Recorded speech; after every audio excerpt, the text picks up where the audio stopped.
Hello दोस्तों। आज हम बात करेंगे ग्रुप डी के डॉक्यूमेंट वेरिफिकेशन और मेडिकल की। मेरा अभी जयपुर के अंदर 15 तारीख को डॉक्यूमेंट वेरिफिकेशन हुआ और मुझे मेडिकल के लिए सेंटर जोधपुर मिला था, जहाँ 16 को मेरा मेडिकल था। तो आपको मेडिकल के अंदर कौन कौन से डॉक्यूमेंट ले जाने हैं और क्या किन किन बातों का ध्यान रखना है, इस पर चर्चा करेंगे। सबसे पहला मुद्दा तो है कि कुछ लोगों ने जो जनरल ओबीसी और ईडब्ल्यूएस से बिलोंग करते हैं, उन्होंने ईबीसी नाम का एक ऑप्शन है जिसका मतलब आर्थिक पिछड़ा वर्ग होता है, उस पर टिक कर दिया है और उन्होंने 250 रुपये फीस पे अपना फॉर्म फिल किया है। तो उन लोगों को सबसे बड़ी टेंशन है कि अब आगे क्या होगा।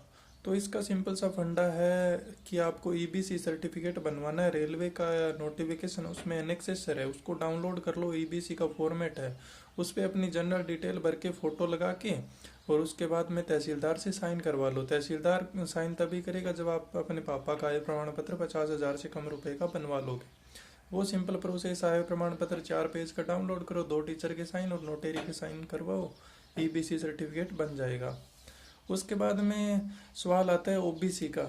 ओबीसी 1 साल से ज़्यादा पुराना नहीं होना चाहिए, सेंटर का होना चाहिए।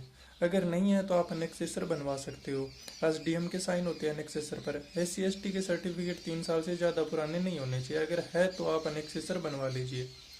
इसके बाद में ये हो गए डॉक्यूमेंट। इसके अलावा कौन से डॉक्यूमेंट चाहिए? अगर आप ईडब्ल्यूएस से हो तो 2021, 2022 हो या 2023, कोई भी ईडब्ल्यूएस हो आपका चल जाएगा। इसके बाद में उसके अलावा डॉक्यूमेंट चाहिए 10वीं की मार्कशीट और आधार कार्ड और 10 फोटो और आपके तीनों एडमिट कार्ड, सीबीटी, पीईटी और डीवी, तथा सबकी 2-2 प्रतिलिपि, 2-2 फोटोकॉपी आपके पास होनी चाहिए। अब जिस समय भी आपका मेडिकल है, जिस दिन, उस दिन आप मेडिकल के जो टाइम है, जैसे आपका 11 बजे है, तो आपको 1 घंटे पहले सेंटर पर आराम से पहुंच जाना है, क्योंकि वो आधे घंटे पहले ही आवाज़ लगाना शुरू कर देती है। उसके बाद में आपको एक सीरियल नंबर देते हैं, उसके बाद में आपको सीरियल नंबर के अनुसार एंट्री दी जाती है अंदर। फिर आपको एक फॉर्म दिया जाता है, फॉर्म पे आपको अपनी जनरल डिटेल भरनी पड़ती है तथा आप अपने शरीर पर 2 बॉडी मार्क जो आपको पहले से पता होने चाहिए। मोल नहीं चलेगा। इसके अलावा कट का निशान, बाउंड का निशान वो चल जाएगा। जैसे जख्म वगैरह है, कोई बरंट का निशान है, जलने का निशान है, वो चल जाएगा। तो वो आप पहले ही ढूंढ के जाना। इसके बाद में ये जनरल डिटेल आप भर दोगे तो उसके बाद में आपका होगा अंदर डॉक्यूमेंट वेरिफिकेशन, जहां आपको पैनल में भेज दिया जाएगा। वो आपके सारे डॉक्यूमेंट चेक करेगा और आपकी 2 फाइलें बना देगा। उसके बाद में आपके मेन पैनल बैठे होगी जो डॉक्यूमेंट चेक करती है। जयपुर में यही सिस्टम था। उसके बाद में आपको मेडिकल के लिए 24 रुपये का टिकट बनवाना पड़ता है और आपको मेडिकल का सेंटर दे दिया जाता है। आपकी जो राइटिंग है, जो सीबीटी देते समय आपने एडमिट कार्ड में लिखी थी, वो सेम होनी चाहिए। अगर नहीं है तो दिक्कत आ सकती है, वो मिसमैच कर सकते हैं, रिजेक्ट भी कर सकते हैं। अगर आपका साइन मिसमैच हुआ या उनको कुछ भी डाउट हुआ कि आप जेन्युइन कैंडिडेट नहीं हो तो दिक्कत आ सकती है आपको। वरना डॉक्यूमेंट में किसी को रिजेक्ट नहीं करते अगर आप जेन्युइन कैंडिडेट हो तो। यही सारी बातें हैं डॉक्यूमेंट की जो आपको ध्यान रखनी है। कौन कौन से सर्टिफिकेट? आप जिस भी कास्ट से हो उस कास्ट का सर्टिफिकेट होना चाहिए, 1 साल से ज़्यादा पुराना ना हो तो बहुत अच्छा है। उसके अलावा ईबीसी चूज किया है तो ईबीसी के फॉर्मेट में सर्टिफिकेट बनवा कर ले जाइए। 10वीं की मार्कशीट, आधार कार्ड, 10 फोटो और तीनों एडमिट कार्ड और 2-2 प्रतिलिपि उन सब की, ये आपके पास होना चाहिए। इसके बाद में आपको एक मेडिकल का सेंटर दे दिया जाता है, जहाँ दूसरे दिन आपको बुलाया जाता है। वहाँ होता है मेडिकल। मेडिकल में आपको थोड़ी बहुत ध्यान रखने वाली बात है। सबसे ज़रूरी अगर रेलवे के मेडिकल में मांगते हैं तो वो आई है। आपकी आंखें सबसे मजबूत होनी चाहिए। आंखें सबसे ज़रूरी है रेलवे में नौकरी पाने के लिए। इसके अलावा बाकी सारे टेस्ट है, कॉमन है। कई सेंटर पे कुछ टेस्ट कराते हैं, कहीं पे फॉर्मेलिटी कराते हैं, उनका ज़्यादा लेना देना नहीं है। यूरिन टेस्ट होता है, आपके हाइड्रोसिल होता है और आपके चेस्ट का एक्सरा होता है और बाकी नॉर्मल टेस्ट बस इतने ही होते हैं। सबसे मेन आंख की जांच होती है। आपको पॉइंट मिलेगा तो आंख में ही मिलेगा, और किसी में आपको पॉइंट नहीं मिल सकता। ना ही वो और किसी को इतना सीरियस लेते हैं, सिर्फ और सिर्फ आंख में ही पॉइंट देते हैं ज़्यादातर। हाँ, हो सकता है एक्सरे में अगर आपकी चेस्ट में बहुत ज़्यादा दिक्कत है तो आपको पॉइंट दे दिया जाए। नहीं तो जनरली किसी को नहीं देते। आंख के 4 टेस्ट है जो आपको ध्यान रखने हैं। सबसे पहले वो डिस्टेंस विजन चेक करते हैं। कैसे चेक करते हैं? एक अंधेरा कमरा होता है, उसके अंदर एक बोर्ड होता है जिसपे सी के साइन बने हुए होते हैं। उस सी का मुंह किस साइड खुला है आपको ये बताना है। उस सी का मुंह या तो ऊपर या नीचे या राइट या लेफ्ट खुला हुआ होता है। जिस सी के पास लाइट जल रही होती है और कहीं लाइट नहीं जल रही होती है, आपकी एक आंख बंद कर देते हैं ऐसे कार्ड लगा के, और आपको दूसरी आंख से देखकर बताना है। इसकी ट्रिक ये है कि आप जब आंख के आगे वो कार्ड लगाते हैं ना, आप अपनी आंख बंद मत करना, तो आपका विजन थोड़ा अच्छा रहेगा। इसके बाद में जैसे वो सबसे पहले 9 mm साइज का जो है सी वो पढ़ाते हैं। वो आप एक्यूरेट पढ़ते हो तो उनको लगता है कि आपके आंख का डिस्टेंस विजन पूरी तरह एक्यूरेट है, तो आगे 12 mm 18 mm चेक करने की लोड ही नहीं रहती। यानी आपकी आंखें अगर 6/9 की निकल जाती है तो। इसके बाद में आपका होता है कलर का टेस्ट। वहाँ पर सिर्फ 3 कलर दिखाए जाते हैं। 3 कलर कौन कौन से दिखाए जाते हैं आपको? एक दिखाया जाता है येलो, एक दिखाया जाता है रेड, और एक दिखाया जाता है आपको ग्रीन। इन 3 कलरों को आपको देख के बताना है। छोटी सी लेज़र लाइट होती है, उसी तरह ये 3 कलर जल रहे होते हैं और आपको बताना है कि कौन सा कलर है।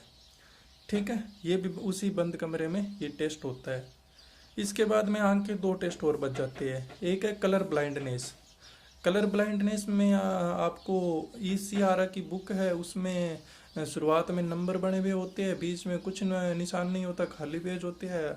वहाँ आपको निशान नहीं बताने हैं, अगर बता दिए तो कलर ब्लाइंड मिल गया। और उसके बाद में आपका होता है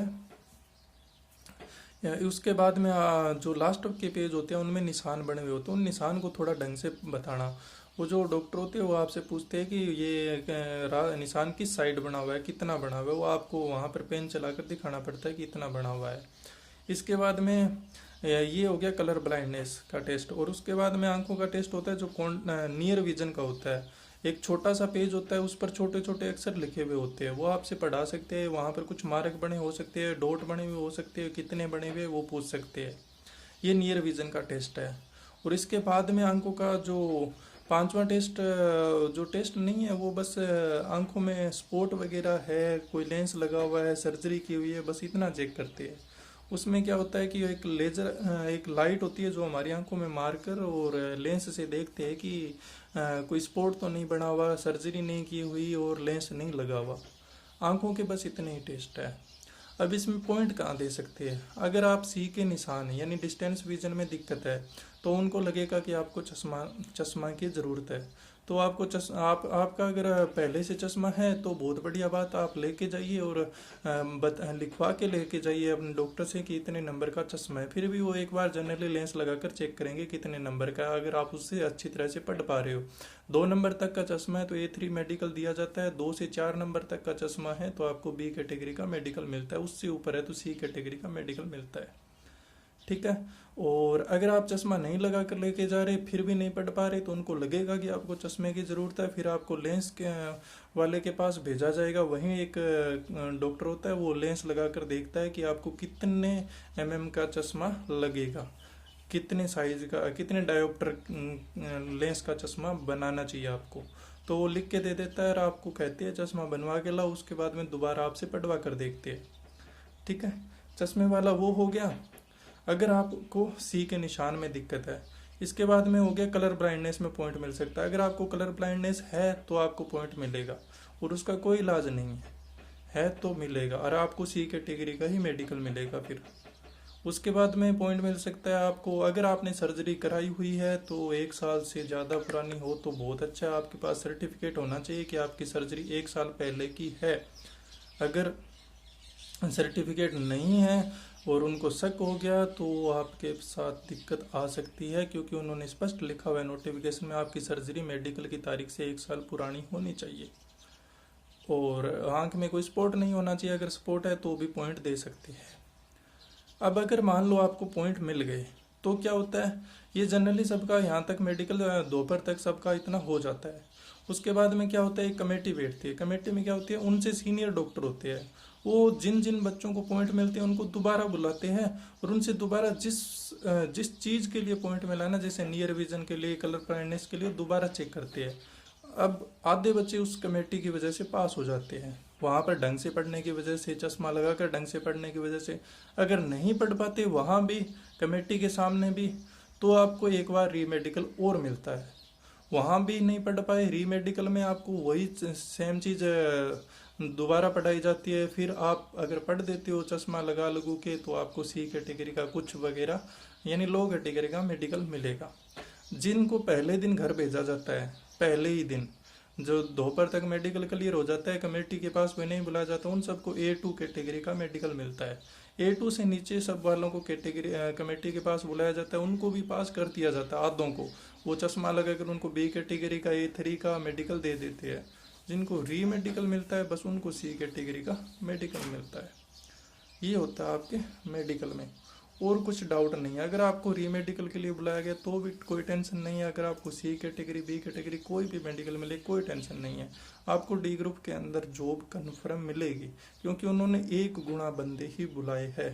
तो उन 1 गुना सबको पहले नौकरी देंगे, उसके बाद में अन्य लिस्ट निकालेंगे। अगर कुछ स्टूडेंट एब्सेंट होंगे तो कोई भी मेडिकल हो, आपको जॉब कन्फर्म मिलेगी। मेडिकल में फेल बहुत कम चांस है कि हो। डॉक्यूमेंट और मेडिकल में बहुत कम स्टूडेंट फेल होते हैं। वजह आंख होती है अगर मेडिकल में फेल हुए हो तो, और डॉक्यूमेंट में गड़बड़ी है तो डॉक्यूमेंट में फेल होते हैं, बहुत कम होते हैं। तो कोई घबराना नहीं है, आराम से मेडिकल दीजिए, क्वालिफाई कर जाओगे। और कोई डाउट हो तो ज़रूर पूछो। ओके, मिलते हैं किसी अगले वीडियो में।